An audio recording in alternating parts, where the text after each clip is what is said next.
Bonjour et bienvenue. Nous allons continuer notre formation sur le langage de programmation Java. Et aujourd'hui, nous allons mettre en place notre environnement de développement.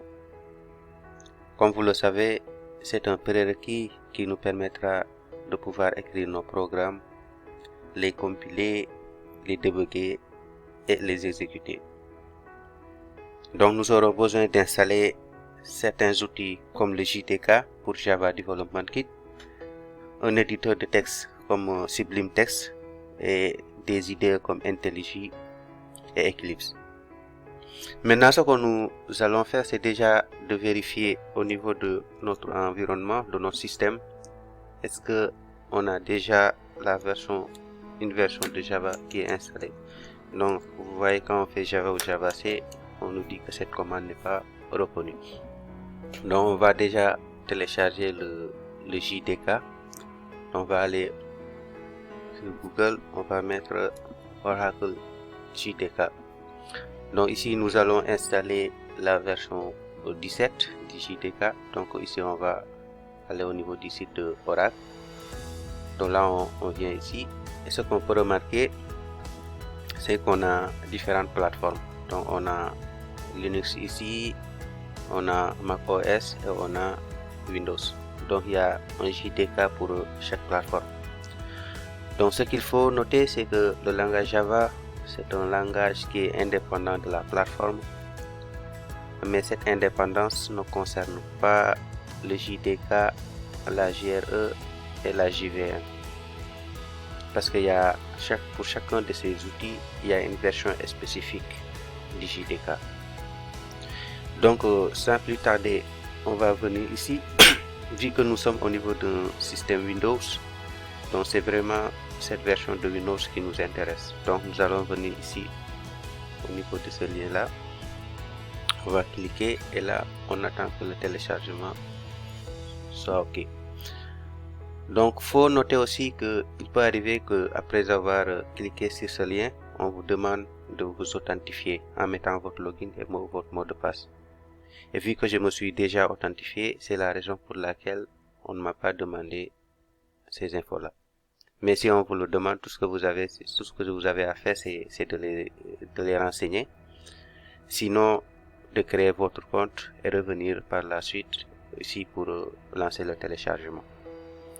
Mais il faut noter que ici, on va télécharger le JDK de Oracle. Mais il y a aussi un autre JDK que vous pouvez utiliser qui s'appelle OpenJDK. Donc, c'est pratiquement la même chose que le JDK d'Oracle. Parce qu'avec lui, vous pouvez faire tout ce que vous pouvez faire avec le JDK d'Oracle.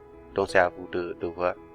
Mais nous, pour ce qui nous concerne, nous utiliserons le JDK d'Oracle. Donc là, notre téléchargement est déjà terminé. Donc là, on vient au niveau du dossier téléchargement. On va cliquer droit et on lance l'installation. Donc c'est une installation qui est très simple. Donc tout ce que nous avons à faire, c'est de suivre les instructions. Donc là, on va mettre suivant. Là, on va laisser au niveau du dossier par défaut. Et on fait suivant.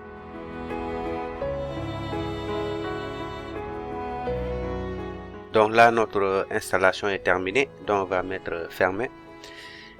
Et on va effectuer d'autres actions. Donc ici, on va venir au niveau de mon ordinateur, propriété, paramètres système avancé, et là on vient au niveau des variables d'environnement. Donc là on va cliquer ici et là au niveau des variables système, on va ajouter une nouvelle variable d'environnement.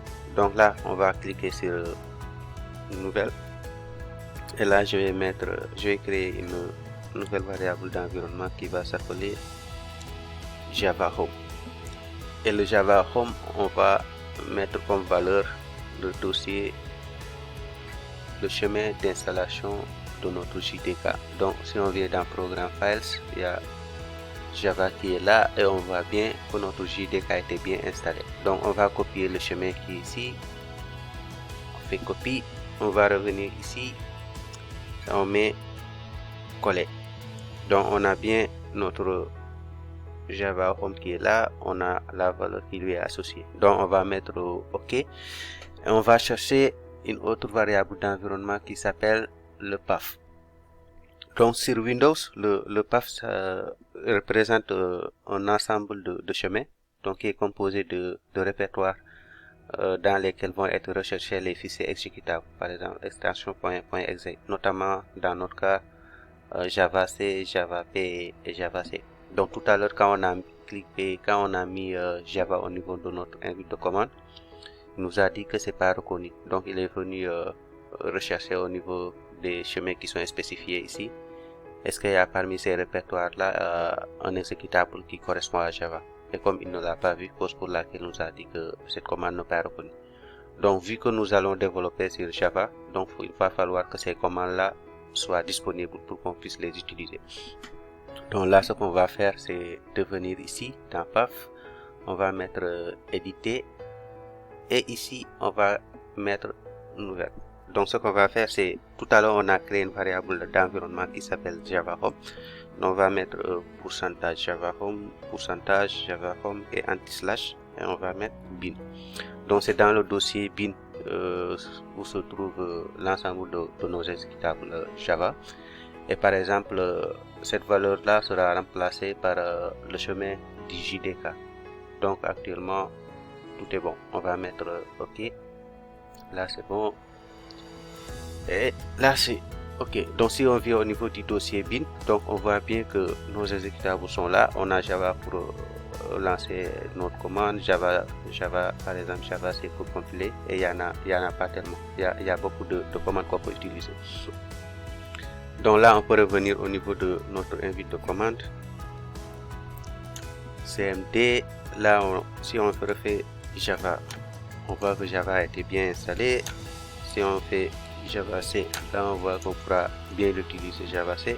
Et si par exemple on fait Java P de java.lang.string par exemple, là on voit que tout est OK. Donc on vient de terminer l'installation du JDK. Maintenant on va passer à l'installation de notre éditeur de texte. Donc pour cela nous allons télécharger Sublime Text. Donc Sublime Text est un éditeur de texte qui nous permettra d'écrire nos programmes en Java.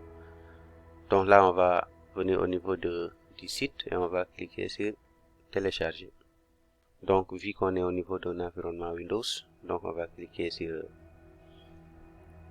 télécharger et là l'installation est terminée. Donc on vient au niveau des dossiers téléchargés, on va faire installer, suivant et installer. Là on attend que l'installation vient de terminer. Et si normalement on vient ici, on a bien Sublime Text qui est installé. Donc là si on vient ici, on voit que on a la dernière version. Donc là on a notre Sublime Text qui est installé. Il nous reste d'installer notre IDE. Donc on va au niveau du site de JetBrains. Donc ça s'appelle IntelliJ. Donc c'est un éditeur de texte qui est très intéressant, qui nous permettra d'écrire nos programmes. Donc si vous voyez ici, on a par exemple deux versions. Donc par exemple la version Ultimate et la version Community. La seule différence c'est que au niveau de la version Community, c'est une version qui est gratuite, alors que celle-là elle est payante. Par contre, vous pouvez l'installer et utiliser une version d'évaluation qui sera valable pendant 30 jours.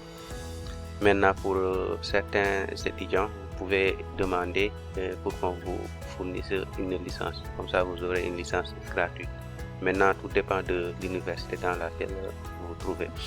Et en plus, vous avez d'autres versions pour chaque plateforme. Donc, il y a pour Mac OS et il y a pour Linux. Vu qu'on est sur Windows, donc on va télécharger juste la version Community. Donc, pour notre formation, on n'a vraiment pas besoin d'une version payante. Donc, on peut juste utiliser la version Community. Donc là, le téléchargement est en cours.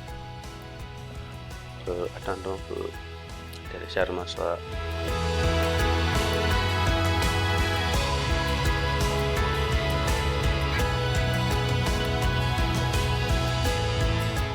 Donc là, le téléchargement est terminé. Donc ça a été un peu lent quand même.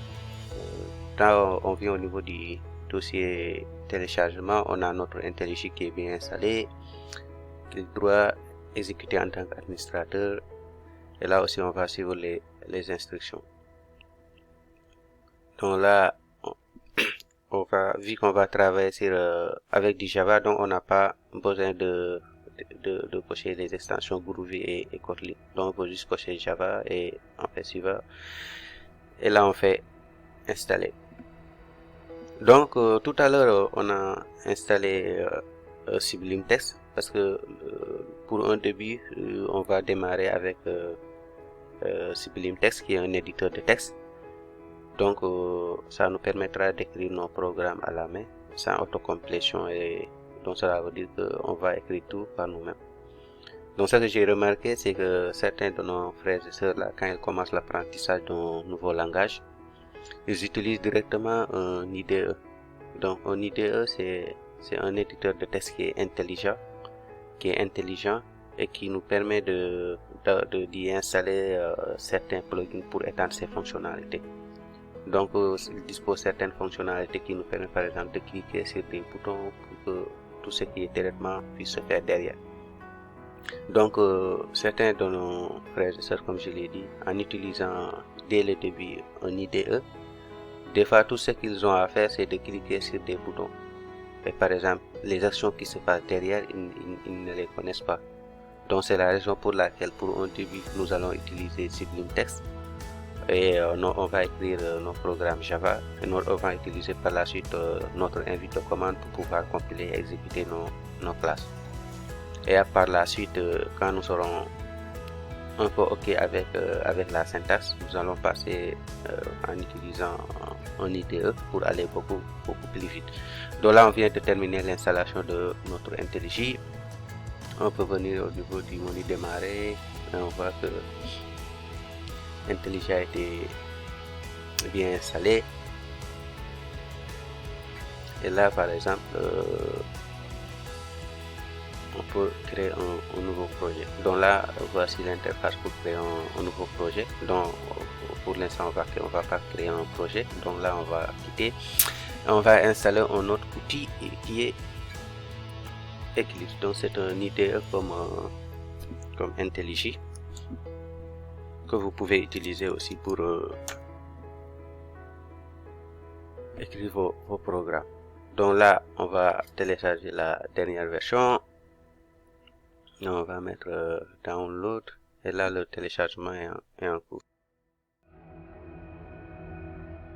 Donc le téléchargement est terminé. On vient au niveau du dossier download. Il y a déjà Eclipse qui est là. On fait clic droit, on fait installer.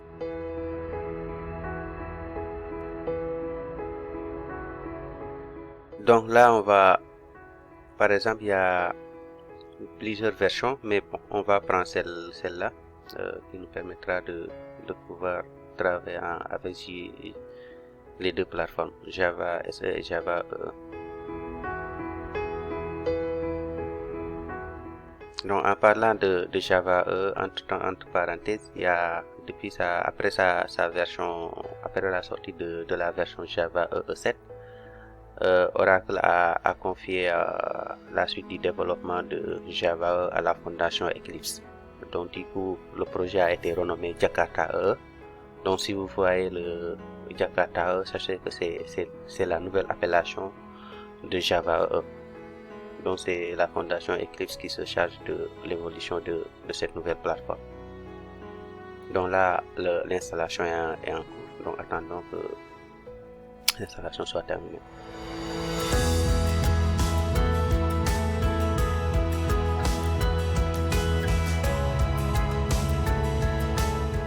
Donc là, notre installation est terminée. Donc on peut lancer notre Eclipse qui est là.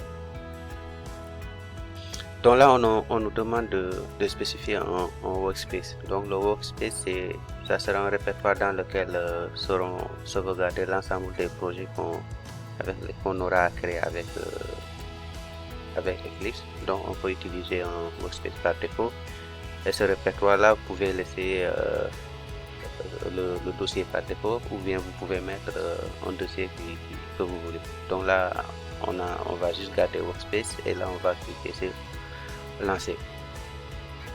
Donc là, on a bien notre Eclipse qui a été bien installé.